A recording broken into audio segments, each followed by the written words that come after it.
ఇక ఏపీ వ్యాప్తంగా పెన్షన్ల పంపిణీ జోరుగా కొనసాగుతోంది. రేపు మార్చి 1వ తేదీ ఆదివారం రావడంతో ఒకరోజు ముందుగానే ఇవాళ తెల్లవారుజాము నుంచే ఇంటింటికి వెళ్లి ప్రజాప్రతినిధులు, సచివాలయ ఉద్యోగులు లబ్ధిదారులకు పెన్షన్ ని పంపిణీ చేస్తున్నారు. పార్వతీపురం మన్యం జిల్లా సాలూరు మున్సిపాలిటీలో పెన్షన్ల పంపిణీ కార్యక్రమంలో మంత్రి గుమ్మడి సంధ్యారాణి పాల్గొన్నారు.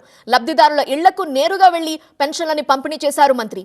విశాఖ వెస్ట్ నియోజకవర్గంలోని కంచిరపాలెంలో లబ్ధిదారులకు ప్రభుత్వ విప్ గణబాబు పెన్షన్లని పంపిణీ చేశారు. గుడివాడలోని 30వ వార్డులో ఎన్టీఆర్ భరోసా పెన్షన్ల పంపిణీలో పాల్గొన్నారు ఎమ్మెల్యే వెనిగండ్ల రాము. లబ్ధిదారులను ఆత్మీయంగా సరదాగా పలకరించి నగదును అందించారు ఎమ్మెల్యే రాము. పల్నాడు జిల్లా నరసరావుపేటలో పెన్షన్ల పంపిణీ కార్యక్రమంలో ఎమ్మెల్యే అరవింద్ బాబు పాల్గొన్నారు. లబ్ధిదారులతో మాట్లాడి పెన్షన్ నగదుని అందజేశారు. వారి సమస్యల్ని అడిగి తెలుసుకున్నారు.